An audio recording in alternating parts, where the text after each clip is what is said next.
apertura de la cuenta.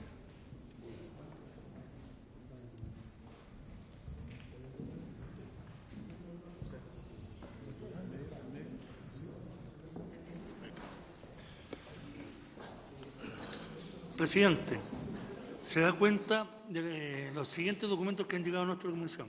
Confirmación de asistencia para la sesión de hoy del señor director nacional de la Agencia Nacional de Inteligencia, don Luis Masferrer, de la profesora del Departamento de Ciencias Penales de la Facultad de Derecho de la Universidad de Chile, doña Mirna Villegas, y del general en retiro, señor Andrés Gallegos.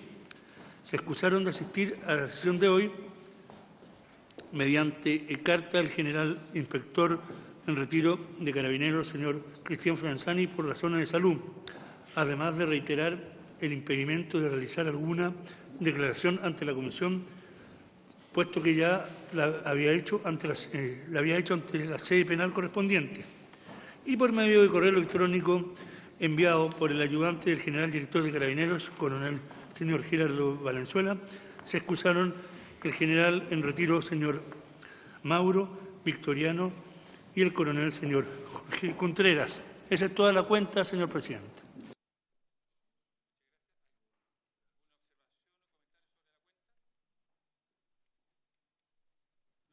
Muy bien. Esta sesión tiene por objeto recibir a las siguientes personas: al director nacional de la Agencia Nacional de Inteligencia, ANI, señor Luis Masferrer Farías, al general en retiro, señor Andrés Gallego, y a la profesora del Departamento de Ciencias Penales, Facultad de Derecho de la Universidad de Chile, señora Mirna Villegas Díaz. Agradezco la presencia del director de la agencia, quien está acá, quien me ha señalado que solicita que esta sesión sea secreta. Así es que... Y el acompañante, ¿cierto?, don Cristian Cáceres, jefe de inteligencia, ¿cierto?, de la ANI. Así es que les pido a las personas que no son parte de la comisión, por favor... Declare secreta la sesión, presidente. Vamos a declarar secreta la sesión. Así que se suspenda.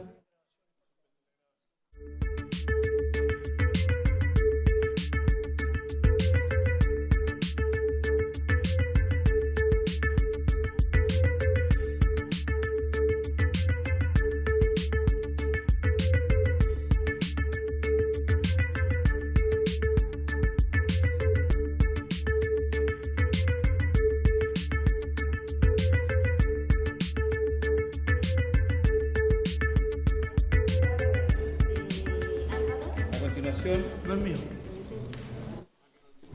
Un diputado que se fue. A continuación, vamos a recibir al general señor Andrés Gallego.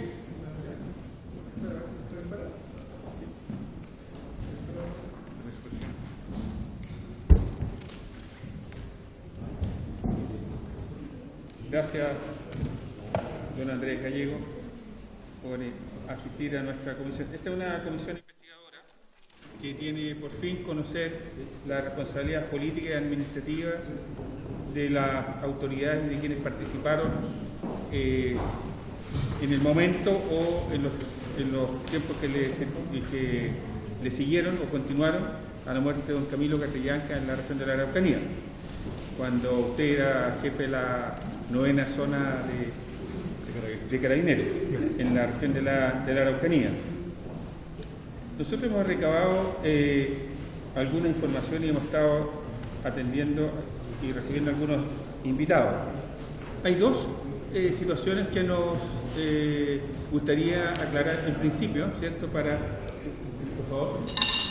Hay dos situaciones que nos gustaría aclarar en principio respecto al tema de la participación de usted como general de la zona en esa oportunidad. Sí. Tiene que ver, hubo una reunión en Pailahueque en la tarde-noche, digamos, ¿cierto?, del 14 de noviembre y en el amanecer del 15 de noviembre, en donde se elaboró un documento que ha sido conocido, que es el que recibe el señor ministro del Interior, don Andrés Chadwick, y en ese documento, que es el que contiene una serie de descripciones que resultaron ser conocidamente después falsas, Se ha señalado que usted estuvo presente en el momento que se redacta ese documento en la madrugada del 15 de noviembre, junto al general Franzani, junto a el comisario, el coronel, tendría que recordarme, el coronel Contreras, gracias, con el Contreras, ¿cierto? Allí mismo, en el sitio de Pailahueque.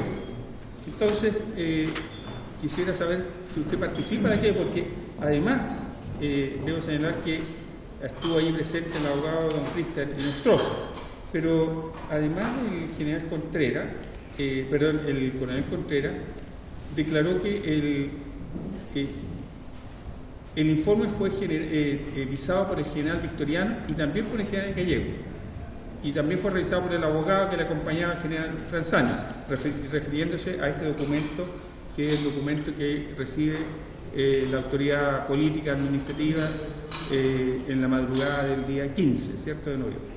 Ese es un punto que quisiéramos conocer de su versión. Y segundo, aparecen hechos de prensa. También estuvo aquí el ex intendente Luis Mayor, y finalmente porque se dice que usted hizo una declaración que había habido fuego cruzado por 4 horas y que como prueba de ese fuego cruzado circularon unas fotos donde se veían un impacto de bala en vehículos de carabineros, y esas fotos fueron aportadas o hechas públicas por el senador Felipe Cas y por don Luis Mayor. Y finalmente no hemos sabido, porque don Luis Mayor dice que eso lo recibió probablemente de parte del general Gallegos, ¿no? Hace esa aseveración. Finalmente nunca hemos tenido claridad respecto a qué pasa con esas fotos, dónde se generan esas fotos, que eso suministraba ese día en la tarde como un elemento que hubo un enfrentamiento y que el carabinero había sido atacado en la zona cercana donde había muerto Camilo Castellano.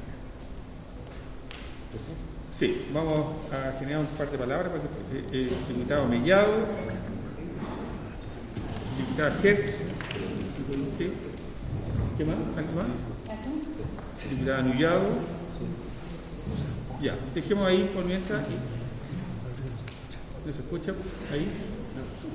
¿Sí? Está malo. Diputada Hertz, por favor. Perdón, diputado Mellado, excusa.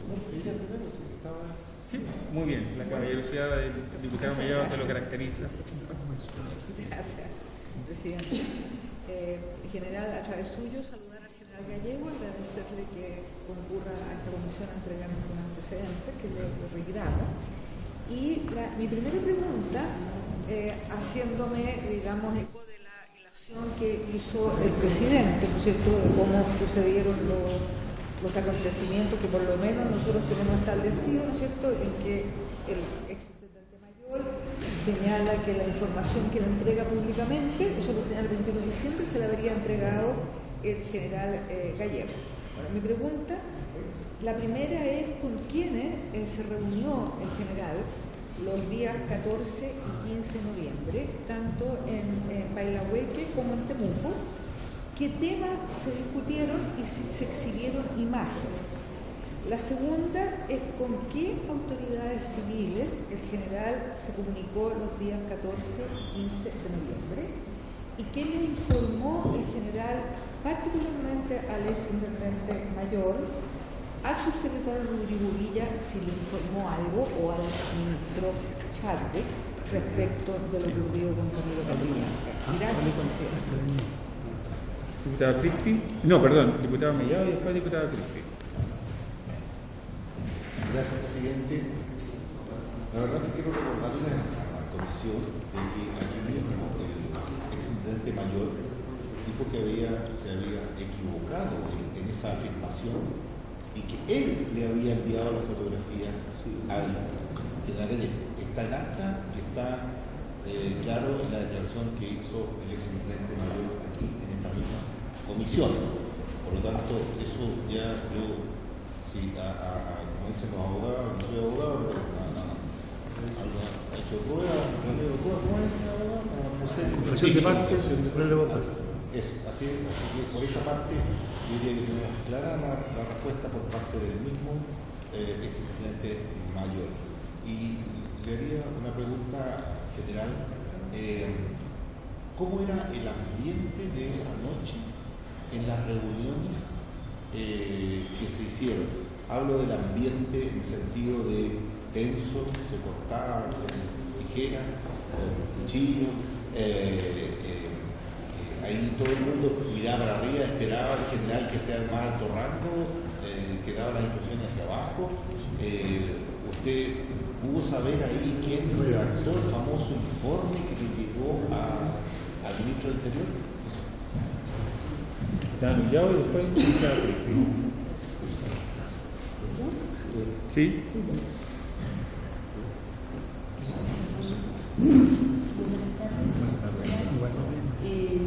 Bueno, de acuerdo a los antecedentes que se señalan de la madrugada en la cual tuvo parte de esa reunión, también se señala de que hizo el informe, igual como lo hiciera el general Victoriano.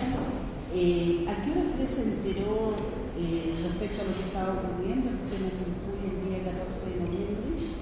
Y también señalar, como lo planteó la diputada Pérez, ¿quién fue quien le informó al ex intendente mayor este informe que finalmente él da cuenta como el encargado oficial del gobierno?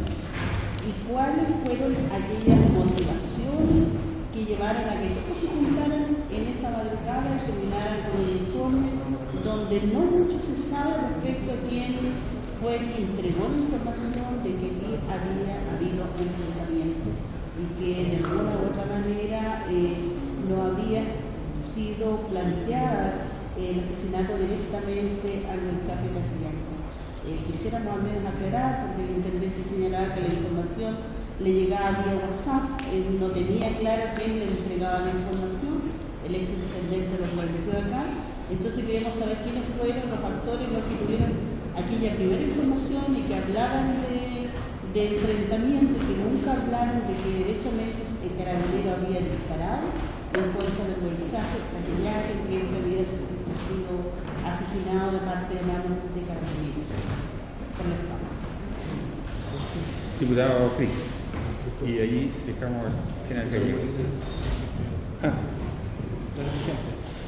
Muchas gracias, señor Gallego, por asistir. Creo que es muy importante que todas las personas que estuvieron esa noche, que tuvieron algún tipo de involucramiento, hayan estado acá. Por eso que hemos sido insistentes en convocarlo y entendemos de que debe ser complejo, pero creemos que este acto fortalece a las instituciones más que debilitarlas.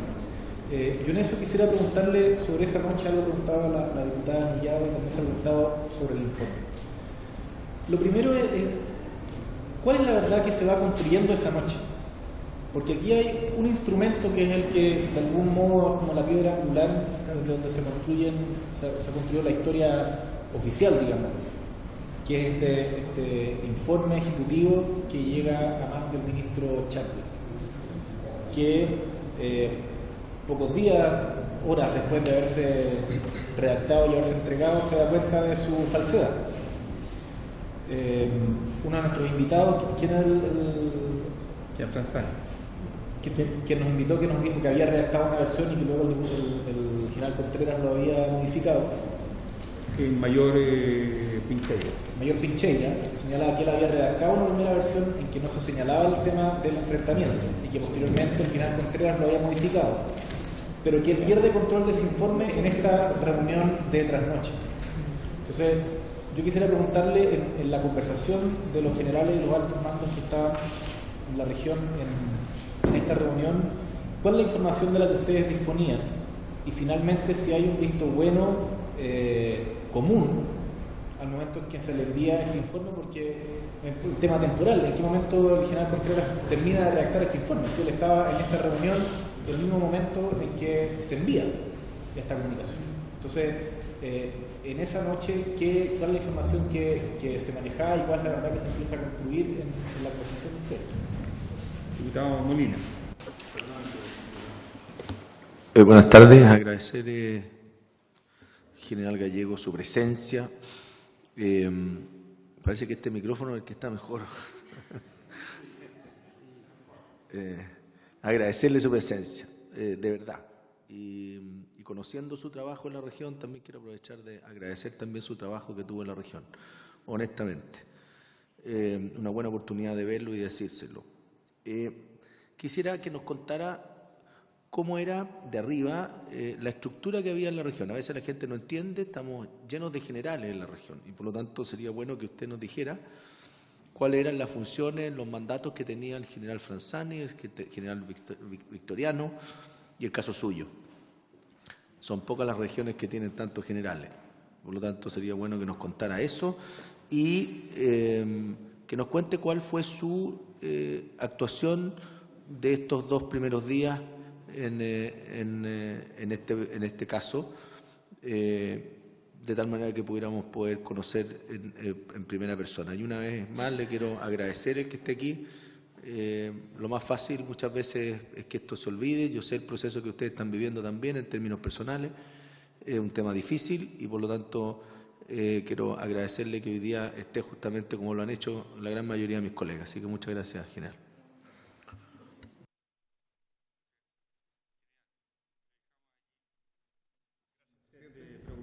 Gracias, presidente. Y a través suyo, saludar a todas las diputadas, diputados que conforman esta comisión. Satisfecho de estar acá, a objeto de poder dar a conocer cuáles fueron mis actuaciones como jefe de zona Araucanía durante el día 14-15, donde ocurrieron los hechos que tristemente terminaron con la muerte del comunero Camilo Catrillán. Yo quisiera comenzar dándole respuesta primero a través suyo al diputado Andrés Fuenzalía. Molina. A objeto de que ustedes tengan el contexto de cómo está estructurada Carabineros ahí en la región, porque es una región bastante particular, ya que es la región que tiene 2 jefaturas de zona y tiene además 2 generales, que es la única región, aparte de Santiago, que tiene esta estructura. Bien, yo me desempeñaba desde diciembre del 2017 hasta diciembre del 2018, me desempeñé como jefe de zona de la 9ª zona Araucanía. Mi mando yo me encontraba a cargo y al mando de 3 prefecturas territoriales. La prefectura de Malleco, con sus comisaría, subcomisaría y destacamentos dependientes. La prefectura de Villarrica, con todas también sus comisarías y destacamentos dependientes, y la prefectura de Cautín, también con todas sus especialidades dependientes como la OCAR, OS9, todo eso. Por tanto, yo era el responsable de la administración y el mando de todos los recursos logísticos y de personal, aproximadamente 3.600 hombres de la jefatura de zona a la cual yo era el jefe. Y la verdad que existía, ahora está la otra jefatura de zona y tenía asiento en Temuco, en la ciudad de Temuco. Existía además una jefatura de zona, control Araucanía, control orden público, de la cual dependía la prefectura de Fuerzas Especiales, dependía el GOPE, que estaba allá, dependía la prefectura o la sección aérea, y se me queda uno. Ahí está. GOPE, Fuerzas Especiales, la Prefectura Aérea y creo que se me queda que no recuerdo en estos momentos cuál era la dependencia. Bien, cada uno teníamos tareas y misiones distintas dentro de la región. Primero, lo que me correspondía a mí era la administración de los servicios policiales ordinarios que todas las prefecturas, a través de sus comisarías, tenencias y retenes, tienen en la región. Para ser resumido, yo estaba a cargo de todo lo que tiene como resultado el STOP en la región de la Araucanía. Y por su parte, la zona Araucanía Control Orden Público, que estaba al mando del general Mauro Victoriano, tenía todo lo relacionado con el control de orden público, con las especialidades, digamos, donde se requería personal más especializado, más capacitado, con mayor cantidad de recursos de seguridad para desarrollar de alto riesgo, diría yo, para el personal donde ellos participaban. También por eso ellos, digamos, se ven involucrados en la mayor cantidad de procedimientos donde se hacía uso de armamento y donde el nivel de riesgo para nuestro personal era mayor al que se puede, digamos, tener en los servicios normales que se desarrollan dentro de la región. Bien, esa es la estructura que hay en este momento. Con respecto al general Franzani, el general Franzani era nuestro jefe, era tanto el jefe del general Victoriano como mi jefe. Con asiento en Santiago, él era el director nacional de orden y seguridad aquí en Santiago. Y todos los jefes de zona de Chile dependían o dependen del director nacional de orden y seguridad. Es a quien nosotros, digamos, rendíamos cuenta y entregábamos las informaciones que obviamente ameritaban ser de conocimiento del general Franzani. Yo ahora, a objeto de poder también contextualizarlos, quiero dar a conocer mis actuaciones el día 14 de noviembre, cuando sucede este hecho tan lamentable. Ese día nos reunimos con el general Mauro Victoriano alrededor de las 16 horas en mi oficina en Temuco, a objeto de atender una videoconferencia, todos los jefes de zona de Chile, una videoconferencia con el director nacional de Orden y Seguridad, general Franzani. Esa reunión, en la cual se impartieron instrucciones de carácter general y específico por regiones, viendo situaciones, no tienen ninguna relación con lo que ya ha empezado a ocurrir.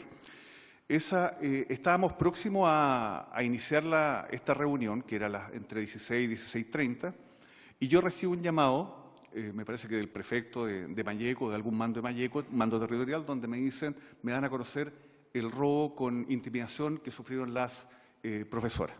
Y me entrega la información, digamos, sucinta y más resumida, la primera información, que normalmente está sujeta muchas veces a cambio. Es la primera información. Bien, esa información, incluso, si mal no recuerdo, en esos momentos, incluso como jefe de zona, siento y tenía la obligación también de mantener al intendente, como autoridad civil de la región, informada de los procedimientos más importantes, relevantes que se desarrollaban en la región y de los servicios también más importantes. Y debo decir que con don Luis Mayol, el exintendente, teníamos una excelente relación. Durante los meses que trabajamos fue de muy buena, un trabajo muy cooperativo, y tenía yo obviamente esa obligación y responsabilidad de mantenerlo informado de las acciones o procedimientos de importancia que obviamente requerían el conocimiento del intendente.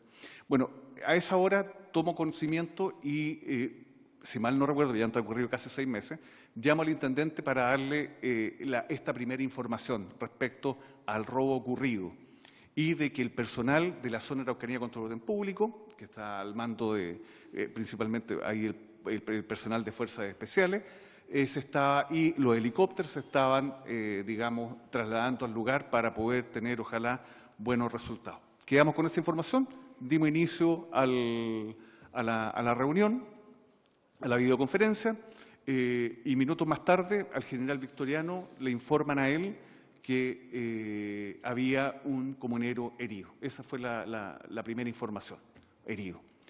Se excusa en la videoconferencia con el general Franzani, le dice que tiene que salir a raíz de que se estaba gestando un procedimiento de importancia derivado de este robo con intimidación que afectó a la profesora.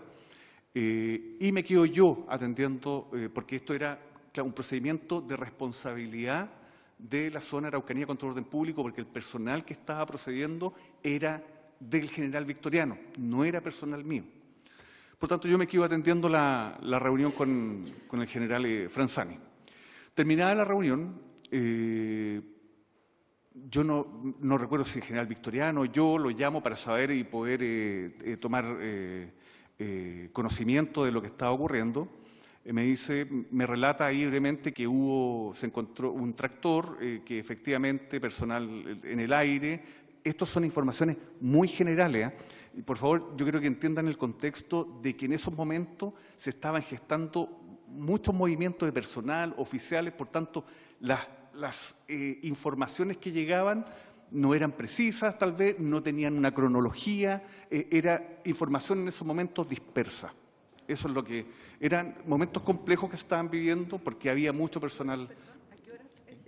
Esto, a ver, mire, yo le voy a decir, terminamos alrededor de las 17:30, 6 de la tarde, la reunión en la videoconferencia. Entonces, terminada la videoconferencia, hoy yo empiezo a interiorizarme para involucrarme de lo que estaba ocurriendo, porque si bien es cierto, el general Mauro Victoriano asume el mando de las operaciones, asume el mando de su gente, obviamente como jefe de zona debía involucrarme también en lo que podía ocurrir de manera posterior, con todo lo que ocurre en la zona. Hay que tener cierto cuidado cuando ocurren estas cosas. Llamo al intendente, y aquí yo quiero también ser bien claro, llamo al intendente para darle información preliminar, para darle información que había ya personal que se encontraba en el sector de Temucuicui, y también después de 6 meses, no voy a ser exacto, pero muy similar, que era información básica que normalmente está sujeta, que es información, digamos, que se da en caliente en estos momentos, porque el general Victoriano me entregaba información, también hablé con el coronel Contreras, por ejemplo, y todos daban información, pero no estaba en el marco de una cronología, sino que información. Por tanto, yo mantengo al intendente informado de esto, haciéndole presente que se trataba de información preliminar, sujeta a cambio, de acuerdo al que el procedimiento se fuera, digamos, conociendo mayores detalles. Incluso es más, o sea, le digo al intendente que, por favor, dada que yo no estaba al mando de las operaciones, tomara contacto él con el general Victoriano para que pudiera tener más detalles y digamos, más detalle y más información de lo que se estaba gestando, porque la información que yo tenía era, digamos, yo no estaba seguro si esa información era certera, si estaba realmente confirmada, porque una de las cosas, como jefe de zona, una de las preocupaciones principales es que la información que maneje uno tiene que ser tremendamente certera, tiene que ser veraz para yo poder entregarla a la autoridad civil el intendente a cargo de la región. Eso es una preocupación fundamental en todos los jefes de zona. O sea, uno no puede andar inventando, especulando, nada, sino que la información que yo le entrega. Y le hice presente al intendente que esta información estaba sujeta, es la primera información. Y le aconsejo y le oriento en el sentido que tome contacto con el general Victoriano, quien se encontraba al mando de las operaciones. Entre las 18 y 18:30 horas me llama general Franzani ordenándome que me traslade a Ercilla, a la subcomisaría Ercilla, a objeto de estar más cerca de donde se estaban generando los problemas, porque ya a esa hora como el señor Camilo Catrillanca había sido trasladado al CEFAM de Ercilla, ya se estaban generando algunos problemas de orden público en el CEFAM de Ercilla, tengo entendido que se habían cometido algunos daños, por tanto, mi puesto de mando, a objeto de preocuparme de la parte territorial, lo traslado a la subcomisaría Ercilla. Llego a la subcomisaría Ercilla desde Temuco, directo a las 19:45 horas. Y, por favor, a través de este relato yo quiero ir dándole respuesta a cada uno de ustedes y si les queda alguna duda, por favor, me pueden preguntarme. Directo de Temuco, llego a las 19:45 horas a la subcomisaría Ercilla. Está la constancia en el libro de mi presentación. ¿Cuáles son las actuaciones que yo tengo en la subcomisaría Ercilla? Tomo contacto primero con el fiscal regional para ponerme a disposición, obviamente, de cualquier diligencia, situación que haya, de conocer, incluso comencé a preocuparme de si ya en ese momento, cuando yo venía en camino a subcomisaría Ercilla, declaran el fallecimiento del señor Camilo Catrillanca. Situación que también informo al intendente. Ahora, también recibo una información relativa a detenciones que tuvo el señor Camilo Catrillanca también en el pasado, una en octubre y otras por desorden anteriormente. Esa información y también la comparto con el intendente, porque a mí como jefe de zona me gustaba tener informado de todo al intendente. Yo no sé qué uso quería darle o quería dar el intendente a esto, pero yo como jefe de zona tenía que entregarle antecedentes para que él tuviera, digamos, la información completa de lo que estaba ocurriendo. Diputado. ¿Sí? Hasta ese momento, en las primeras informaciones, cuando se le informa de que está muerto Camilo Catrillanca, no hay ninguna información de bajo qué condiciones, en un tiroteo, No. en la... Diputado, la información que yo recibí en torno a eso fue que el conductor de un tractor había desobedecido la orden de detención de personal GOPE y que el personal GOPE, a objeto de detenerlo, había hecho uso del arma, resultando herido el conductor del tractor, y que habían disparos. Eso es. Nunca no hablé con el intendente respecto a enfrentamiento. Le dije que sí, porque esa es otra información que yo había recibido, que vehículos que habían ingresado o iban saliendo del sector de Temucuicui también habían recibido disparos por parte de desconocidos. Eso sí. Esa es la información que yo iba recibiendo, porque incluso yo tenía que estar llamando a muchos oficiales que estaban en el área de operaciones, por cuanto no había obligación de informarme a mí, porque yo no estaba a cargo del procedimiento. Eso, por favor, que me gustaría que quedara muy claro al respecto. Diputada. A través suyo, general, esta información que usted señala sobre el conductor que habría desobedecido, que hubo disparo, ¿es de diversas fuentes policiales o hay un oficial preciso que a usted le da esta información? ¿Quién le entrega esta información? Diputada, no, la verdad que no puedo precisarle quién, porque eran tantas las llamadas que se recibían en ese momento que en este momento no tengo registrado quién es el que... Las llamadas eran, perdón, de oficiales que estaban en el lugar de los hechos. Sí, de hecho yo hice muchas llamadas porque como no estaba recibiendo información de lo que ocurría, porque las cuentas, el general Victoriano era quien recibía la información por parte de sus oficiales, entonces yo tenía que llamar al general Victoriano y recabar yo información a objeto de tener informado también al intendente. Y porque el intendente, creo, en un momento que le digo que tome contacto con Victoriano, me dijo que está tratando de tomar contacto con él, pero le era tremendamente difícil, a mí también, porque el general Victoriano estaba sin señal y él estaba, digamos, al mando y responsable, digamos, de la gente que está operando en esos momentos. Y como le digo, esto, a ver, muchas veces llegó a equívocos porque desde el momento en que se ocurre el robo hasta que el procedimiento fue muy extenso en tiempo. Si bien es cierto, yo no hablo, por ejemplo, me habían dicho que hubo disparos de a los vehículos que llegaban, pero no recuerdo que me hayan dicho que hubo enfrentamiento donde el señor Camilo Catrillanca resulta herido y posteriormente fallecido en el CEFAM.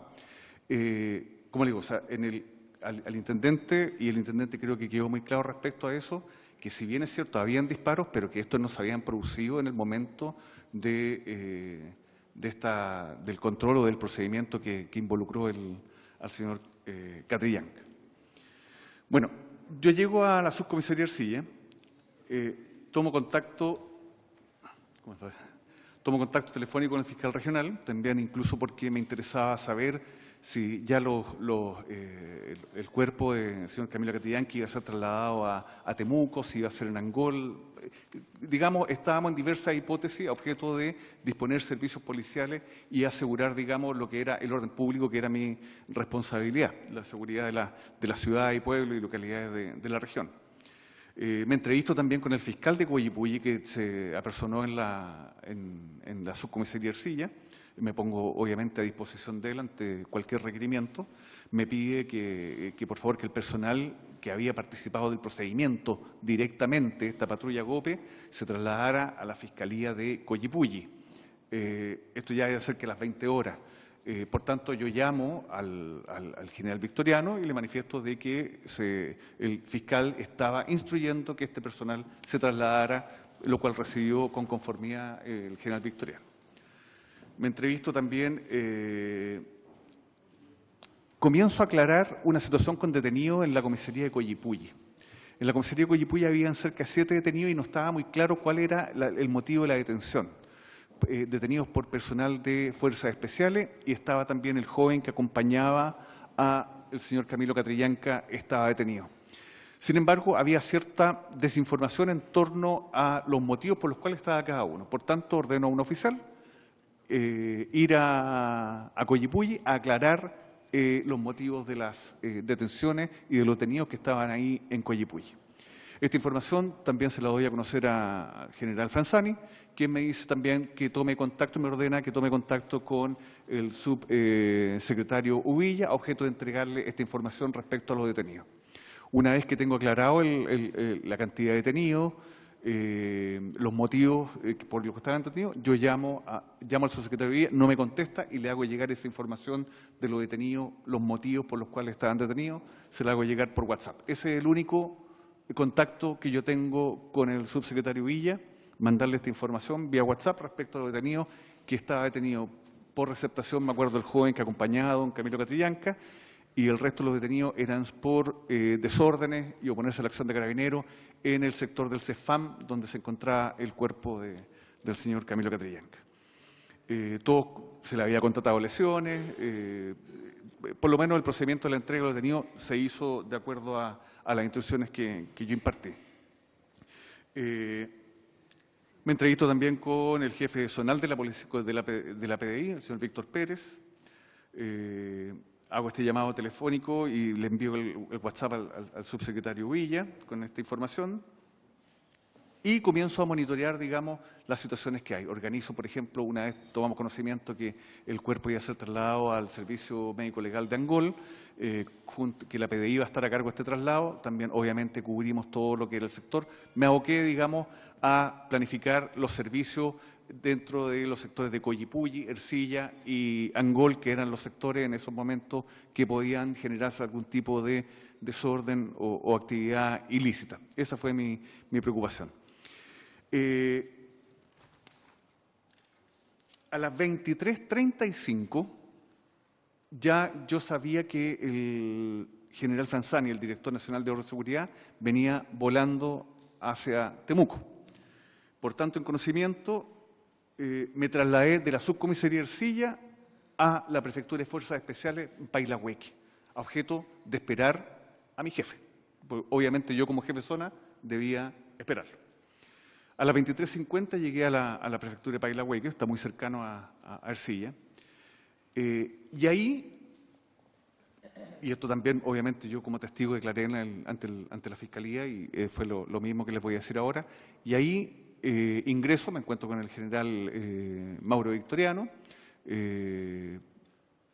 una conversación distendida, comentando alguna situación, y en eso el coronel Contreras me pasa un borrador de un resumen ejecutivo y me pide que lo revise.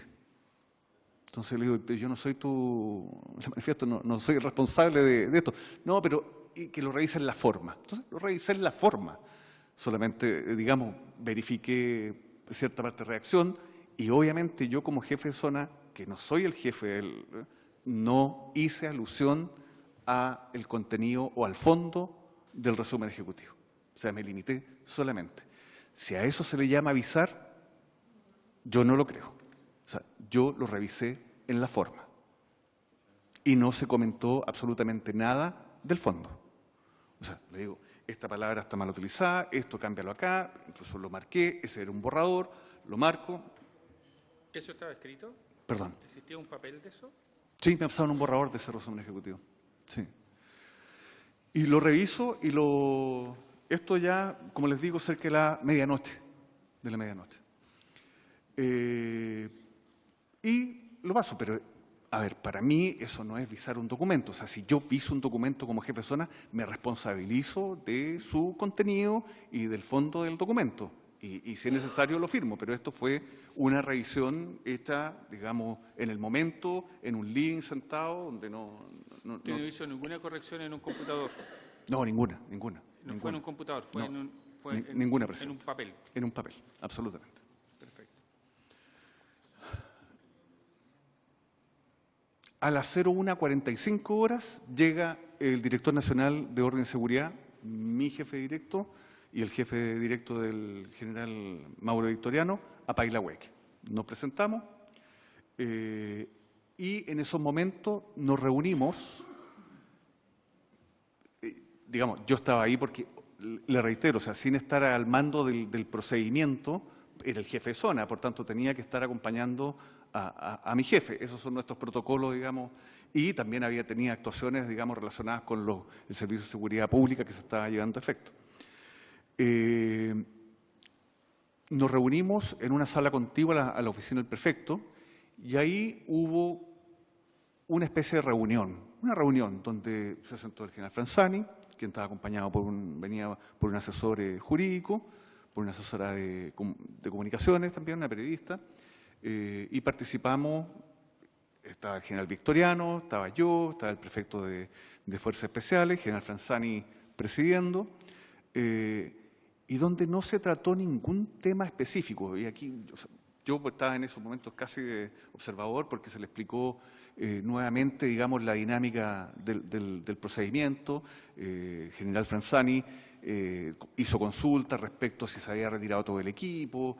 Todo se había, a lo cual todo se le informó que sí, que se habían realizado, digamos. ¿Qué se decía en esa reunión? ¿Que había habido enfrentamiento previo ahí en el lugar de los hechos de la muerte? No, yo no recuerdo, presidente. Lo que sí recuerdo que el asesor jurídico revisó el resumen ejecutivo y dio pues sí, que estaba bien. Eso. El resumen ejecutivo sí hablaba de enfrentamientos la primera vez. Sí, pero yo no recuerdo, diputada, que se haya tocado ese. Puede que sí, yo no lo recuerdo, diputada. Porque la verdad, o sea, yo estaba con mi jefe, no tuve mayor participación en materia de lo que había ocurrido. Y General Franzani pregunta incluso por los videos, ya sabían los videos, digamos, retirados de las cámaras, se le dice que sí, incluso le muestran algunos videos, los cuales tengo entendido que todos esos videos fueron remitidos al Ministerio Público, a la Fiscalía, que fue retirado incluso por personal de la PDI ahí mismo en Pailahueque. Y esa fue la reunión, fue tremendamente corta, fue compartiendo un café y no hubo mayores intervenciones, digamos, donde se explicara. O sea, ya se suponía que estaba todo más o menos claro y que el resumen ejecutivo había sido aprobado. Eso. No puedo decir más porque mi participación fue ahí estando con mi jefe y no al mando de las cuentas y de la información que se estaba dando en torno a ese procedimiento. ¿El abogado que estaba allí presente era don Cristian Inostroza? No recuerdo haberlo visto. Era el asesor jurídico que llevaba General Franzani desde Santiago, que me parece que de apellido Soarzo.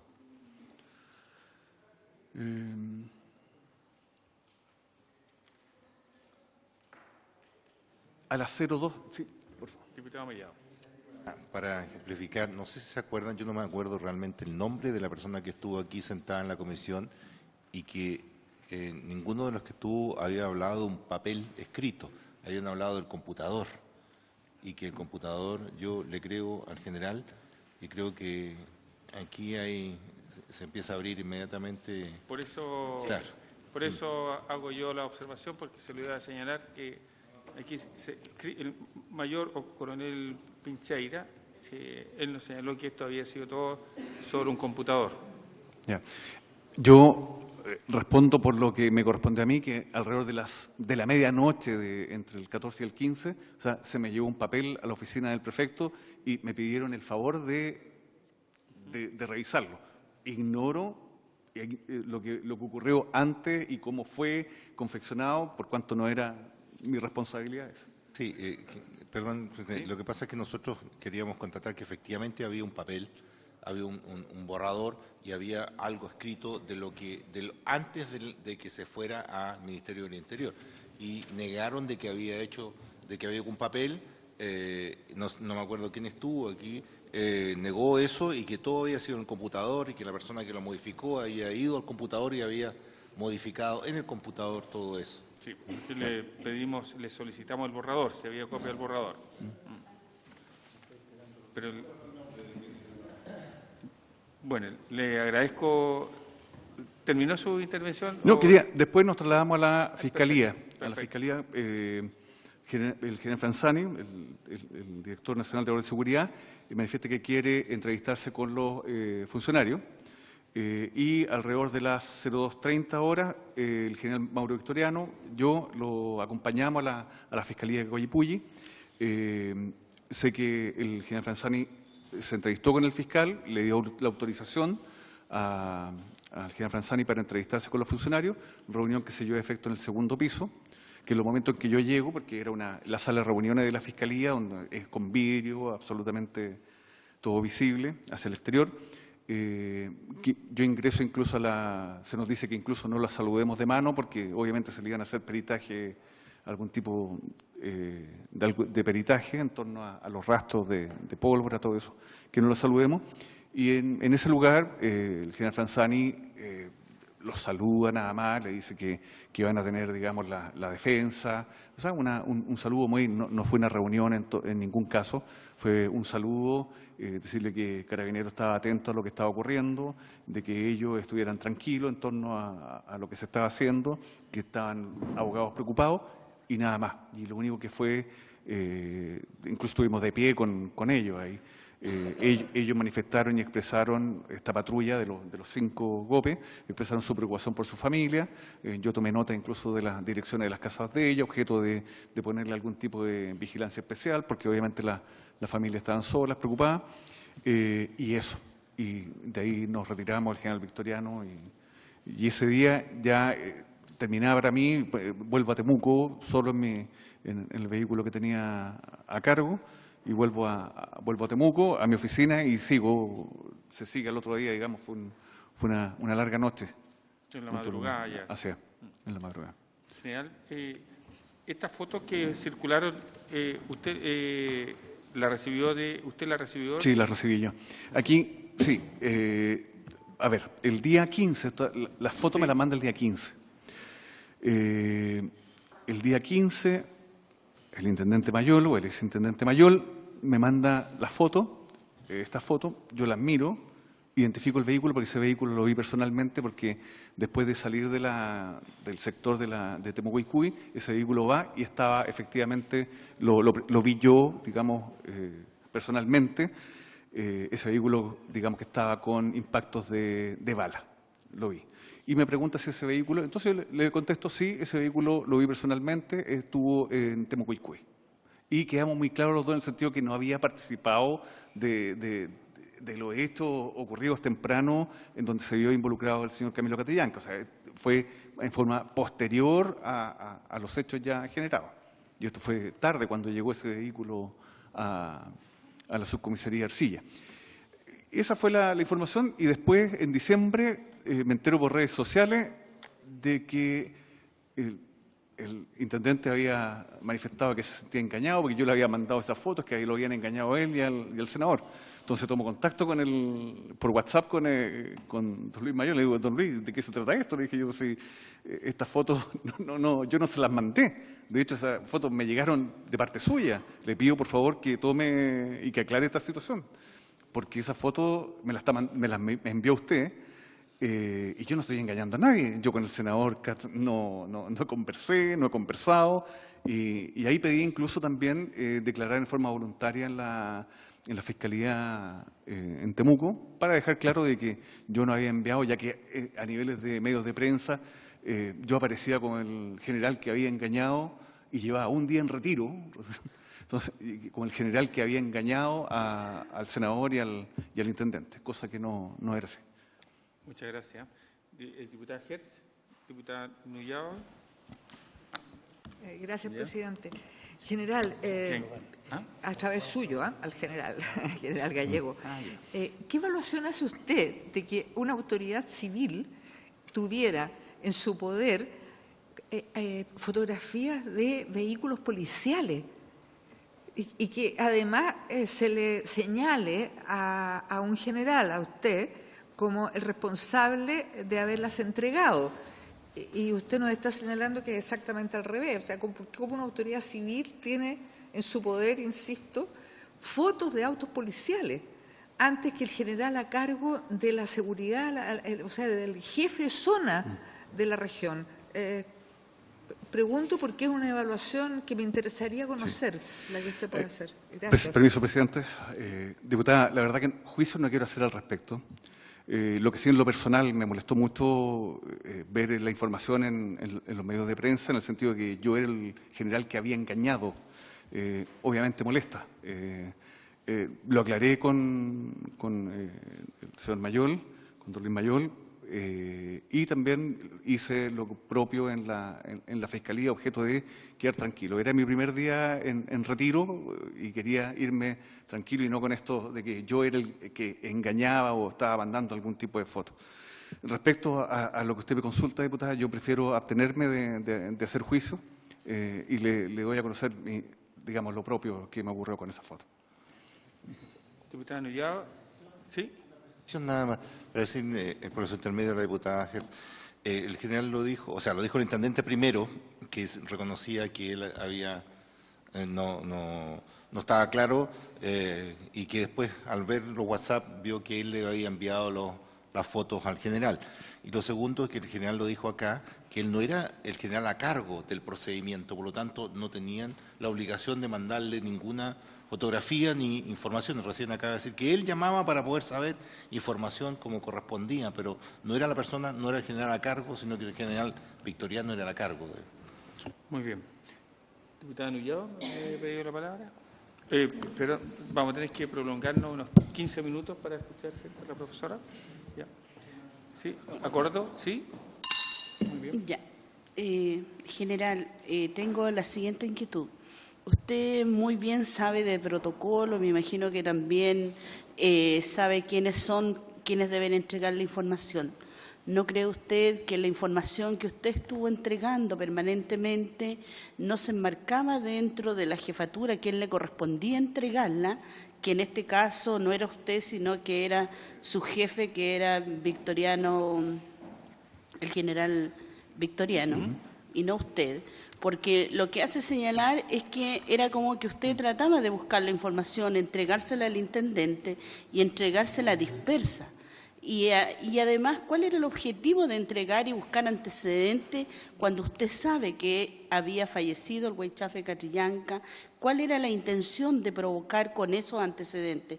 Cuando lo que debiera haberse abocado era a establecer cuál era el procedimiento que se debiera llevar a cabo. Independiente que se haya empezado a elaborar este informe a las 5 de la tarde, donde nadie todavía se hace responsable, quien finalmente incorporó el enfrentamiento y que al parecer usted dice haberlo leído y no encontraba que en ese informe, en ese resumen, al menos que usted revisó, y también dice usted que no visó, pero no es lo que señala Cristian Pincheira, que señala que usted visó, al igual como lo hizo el coronel Contreras.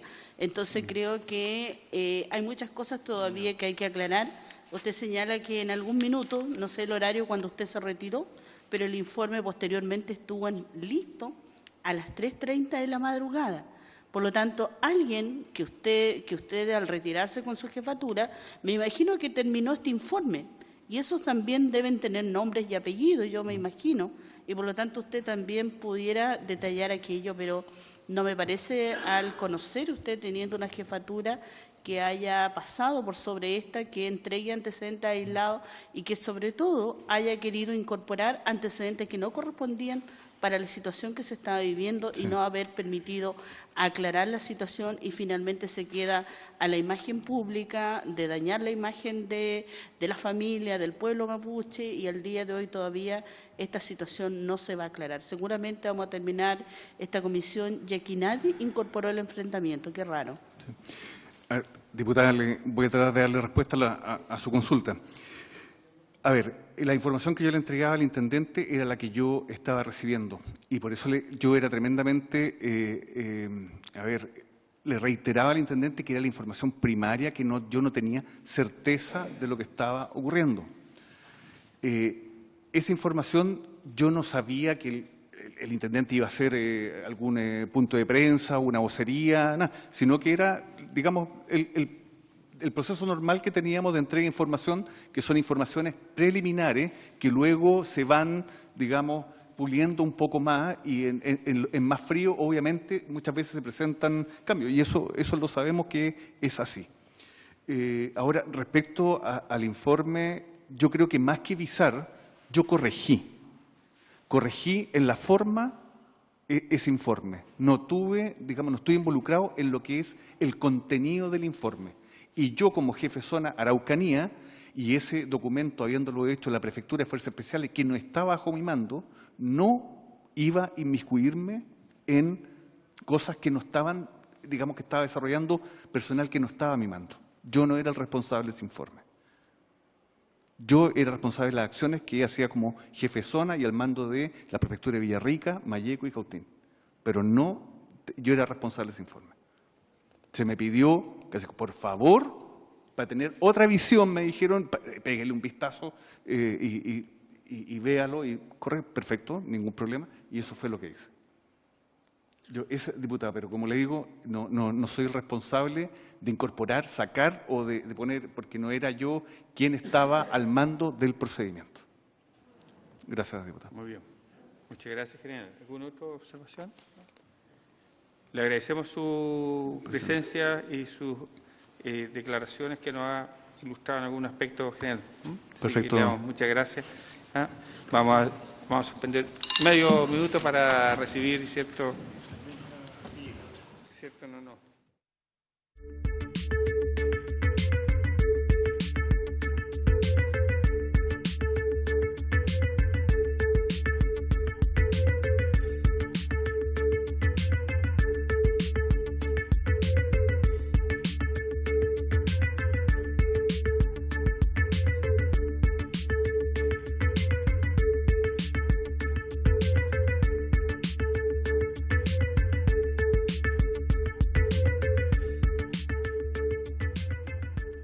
Honorables miembros de la comisión investigadora de este caso Catrillanca, yo quiero, a nombre del Departamento de Ciencias Penales, agradecer de la Universidad de Chile, agradecer la invitación que se nos ha formulado para informar al tenor de lo formulado en la solicitud que firmaron diputados el 28 de noviembre del 2018, y hago presente que me voy a limitar a exponer en relación a los temas que yo he investigado y que dicen relación con los puntos 1, 6 y 8 del mandato, ¿no?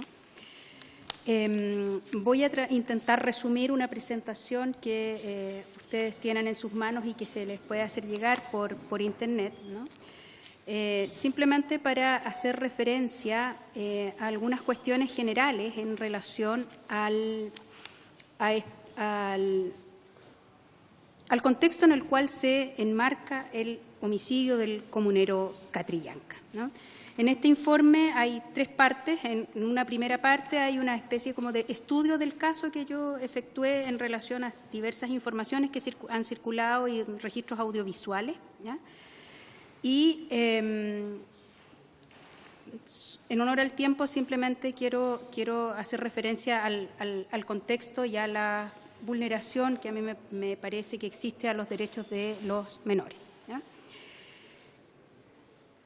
En opinión de esta informante, el homicidio del comunero Catrillanca es la punta del iceberg más reciente de un proceso de criminalización que efectúa el Estado de Chile al pueblo mapuche más o menos desde el conflicto Ralco, ¿ya?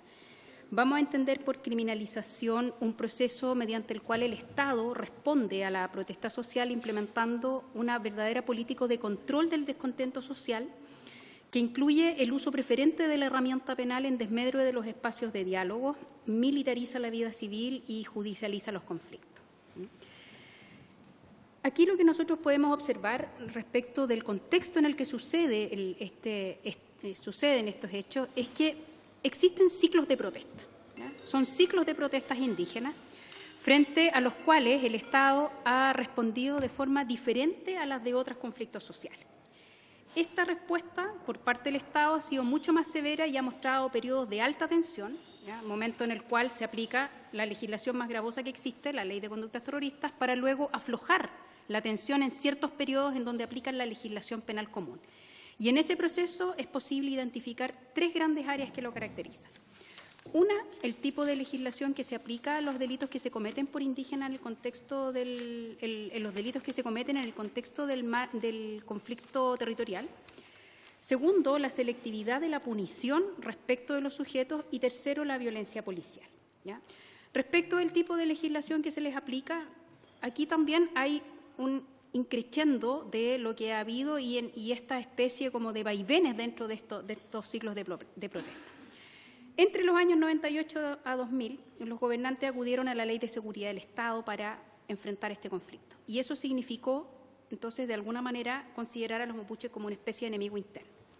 Luego, entre el año 2002 y el 2006, de enemigo político interno, pasó a ser considerado terrorista y se comenzó a aplicar la Ley de Conductas Terroristas con una leve morigeración durante algunos meses en las que se aplicó la Ley Penal Común. Y se endurecieron las penas, por ejemplo, para los delitos de abigearlo. Entonces, de terrorista pasaron a ser considerados delincuentes comunes. Después retornó la Ley de Conductas Terroristas entre el 2008 y el 2013 para bajar nuevamente la tensión, especialmente tras el fallo condenatorio en el caso Norín Catrimán, ¿ya? Por parte de la Corte Interamericana y aplicar nuevamente la Ley Penal Común. Pero aquí lo que hemos podido observar en nuestras investigaciones es que hay una especie como de diferenciación entre el mapuche delincuente común y el mapuche terrorista, ¿no? En el año 2016 retornó nuevamente la Ley de Conductas Terroristas en la Araucanía con 2 procesos y luego también en el año 2017 con los procesos que están anexos a la Operación Huracán. Sin embargo, las condenas por estos delitos han sido bastante exiguas y al menos en contra de mapuche son solamente 2, ambas en contra de una misma persona que es un colaborador de las policías, ¿ya? Respecto de los sujetos a los cuales se dirige la punición, y en esto creo que tiene importancia en relación al caso que se investiga, si uno observa los procesos que se dirigen en contra de comuneros en marco del conflicto territorial, nosotros hemos encontrado la repetición de algunos imputados en varias causas pertenecientes a diversas familias o LOF.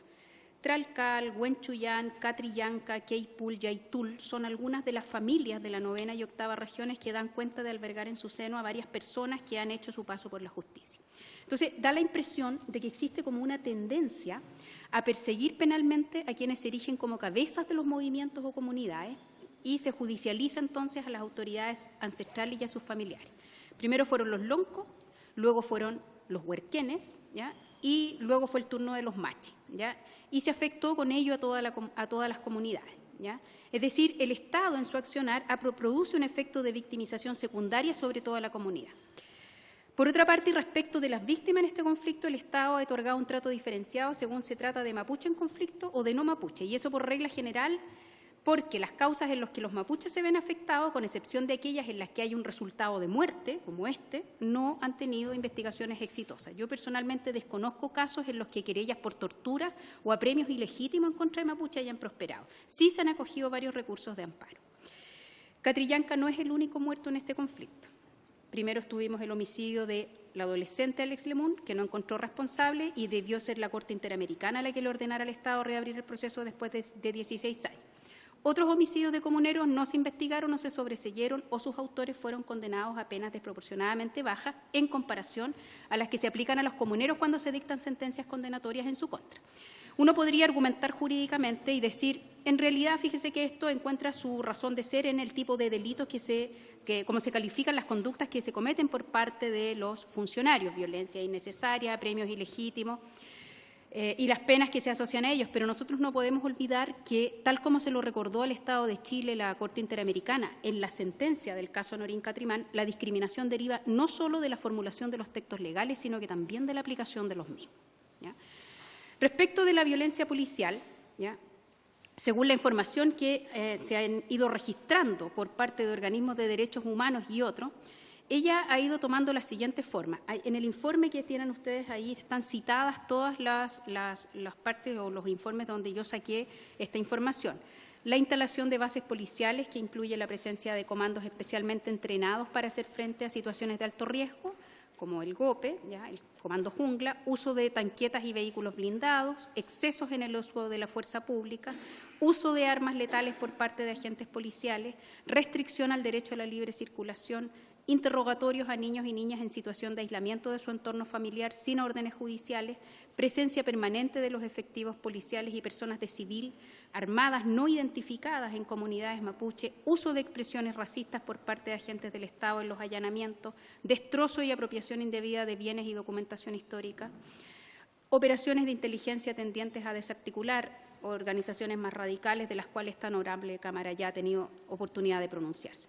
Es decir, en Araucanía estamos frente a lo que en filosofía Agamben diría, un verdadero estado de excepción. O sea, una situación en la que el sistema penal le da forma legal a lo que no puede tener forma legal, ¿ya? Un momento en que el sistema penal se suspende a sí mismo precisamente para garantizar su continuidad. Una especie de anomia a partir de la cual el individuo es excluido de la norma, pero que continúa vigente, pero sin aplicación. O sea, una verdadera política criminal de la guerra. Y es en ese contexto que se produce el homicidio del joven Catrillanca, ¿ya? Y la vulneración de los derechos del menor Michael Palacio.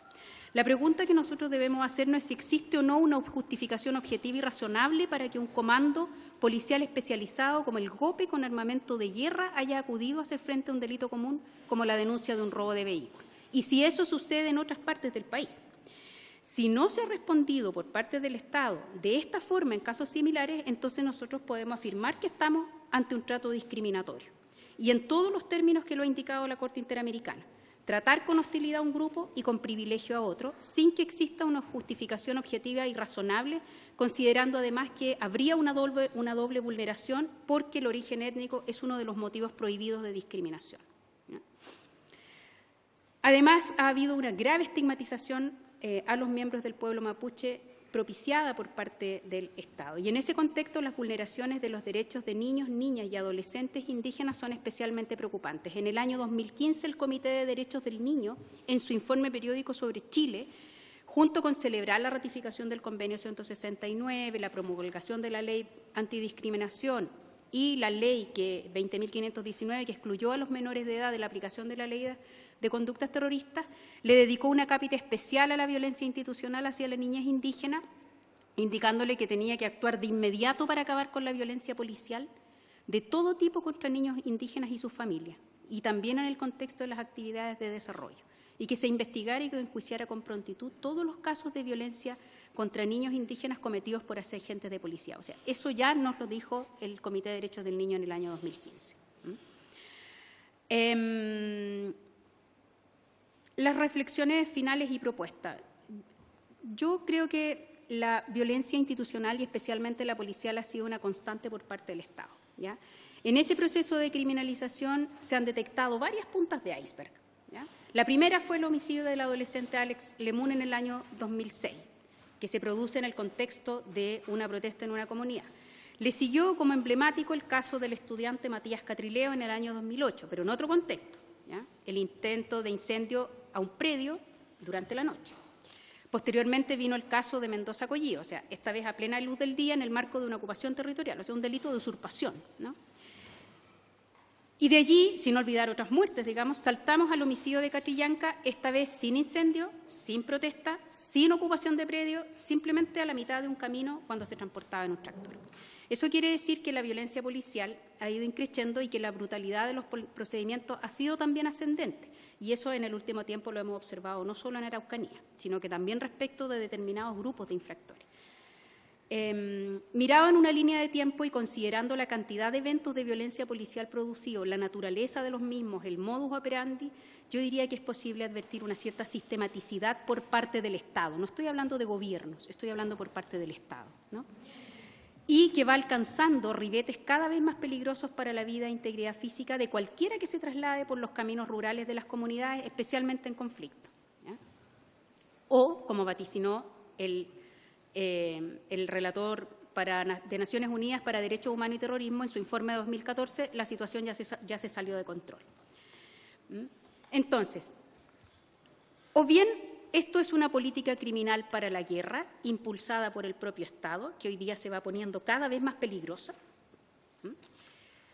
por la intensificación del conflicto, o, insisto, como bien lo había vaticinado el relator Ben Emerson, esto ya se salió de control, ¿ya? Y en cualquiera de los dos casos es la modesta opinión de este informante que las autoridades políticas bajo cuya dependencia se encuentran las fuerzas policiales tienen responsabilidad, al menos política, ¿ya?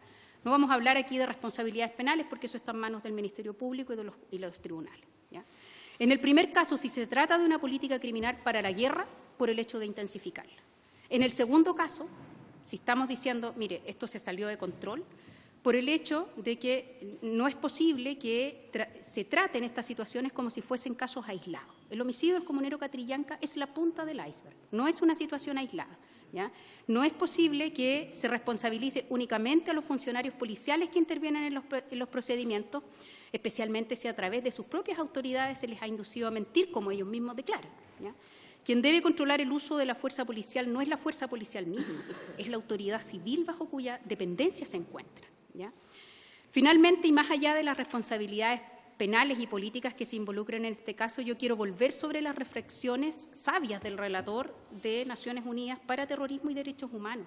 Él nos dijo en 2014 que la situación en la Araucanía y alrededores, lo dijo, era muy volátil, dijo, y que se podía convertir en un conflicto regional de gran envergadura de no adoptarse medidas urgentes para hacer frente no solo a las manifestaciones de la violencia, sino también a sus causas fundamentales. El relator estimó que el riesgo de que el conflicto se intensifique es muy real y que es imprescindible que el Estado chileno adopte medidas urgentes para hacer frente a la situación, lo dijo, antes de que se salga de control. La experiencia comparada que nos muestra, miremos hacia Europa, miremos hacia otros continentes. Ellos nos muestran que la forma en la que se han resuelto exitosamente conflictos étnicos o territoriales ha sido a través de una especie de justicia de transición, ¿ya? Y en esto me voy a referir a uno de los puntos que tiene en el mandato la Comisión. ¿Qué hacemos, no, con esta situación? Yo para eso encuentro que son bastante útiles las investigaciones desarrolladas por el norteamericano Ted Gurr y quienes posteriormente las ponen a prueba empíricamente, ¿no? Que son unos investigadores suizos y británicos, Schiederman, Glidis y Cooper Feining, y ellos aportaron evidencia empírica y plantearon básicamente lo siguiente. Primero, los conflictos por la autodeterminación son demasiado costosos y, por lo tanto, es mejor resolverlos siempre a través de acuerdos y negociaciones tendientes a prevenir la violencia. Segundo, plantean, debe existir un cambio de actitud en los gobiernos que tiene que traducirse en la protección de los derechos de las minorías mediante una disminución de la discriminación, un aumento de la autonomía política y el acceso al poder por parte de las minorías étnicas. Tercero, dijeron, los conflictos, y constataron, se tornan inabordables cuando el Estado usa principalmente la criminalización como forma de exclusión. Schiederman y sus compañeros, yo voy a dejar estos artículos a disposición de la sala, están en inglés, ¿sí? De la comisión, perdón. Schiederman y los otros investigadores utilizaron para ello datos correspondientes a diversos conflictos étnicos en el mundo entre 1950 y 2010.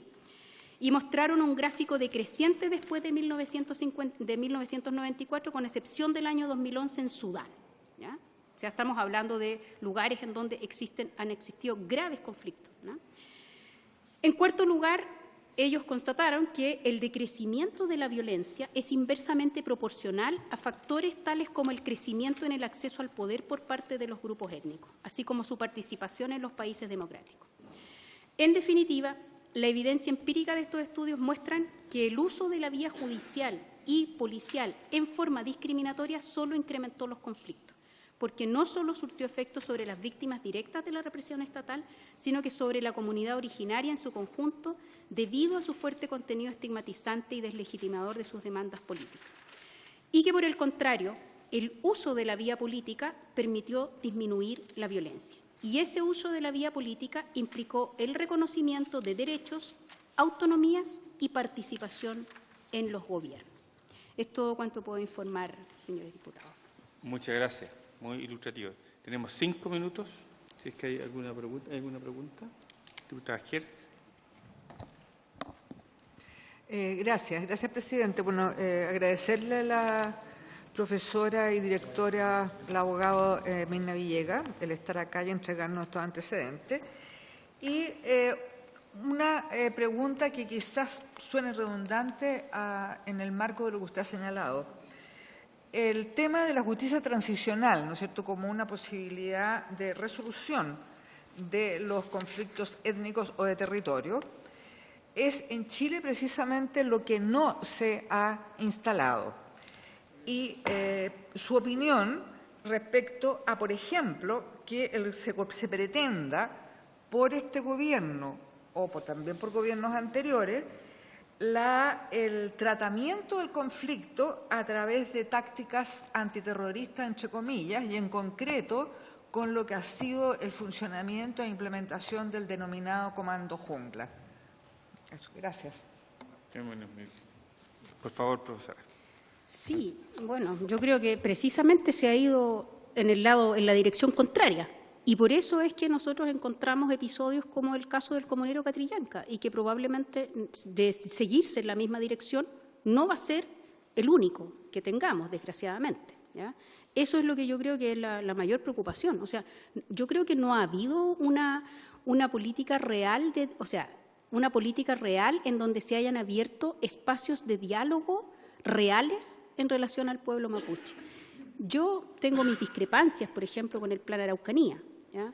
Yo creo que el Plan Araucanía, tenemos problemas con las consultas indígenas, ¿no es cierto? Entonces, en el fondo, ha sido un problema, ha sido una problemática, además, no entender cómo funciona la cosmovisión. Cuando se me ha preguntado sobre esto, me dice, bueno, pero es que los mapuches son tantos, son todos. Bueno, habrá que conversar con todos, si es su forma de organizarse. En algún momento se había hablado de rememorar los parlamentos indígenas, ¿ya? Yo creo que no es una mala idea, pero hay que preguntarle a los mapuches, hay que preguntarle a ellos, ¿ya? Respecto del homicidio concreto de Catrillanca, a mí hay algo sí que me llama mucho la atención, y es por qué este protocolo, por qué Carabineros incumple de esa forma el protocolo, ¿ya? No tengo una explicación, ustedes lo sabrán mejor que yo, pero yo no tengo una explicación para que ellos hayan incumplido de esa manera el protocolo, ¿ya? O sea, disparando con armamento de guerra a un tractor a corta distancia, ¿no? Con infracción completa a sus propios protocolos, ¿no? Que incluyen además dentro de ellos todo lo que es los derechos humanos. No tengo una explicación a que se haya optado por utilizar carabinas en circunstancias que, si uno aprecia uno de los registros audiovisuales que hay se aprecian los disparos y en menos de 3 minutos llega un vehículo policial. Y en ese vehículo, y entonces la pregunta que uno se hace desde la lógica, ¿no? Es, bueno, ¿por qué no se persiguió al tractor en un vehículo policial y por último se le atravesó en el camino, ¿no? Si un tractor no es un vehículo que corra a más de 50 kilómetros por hora, ¿ya?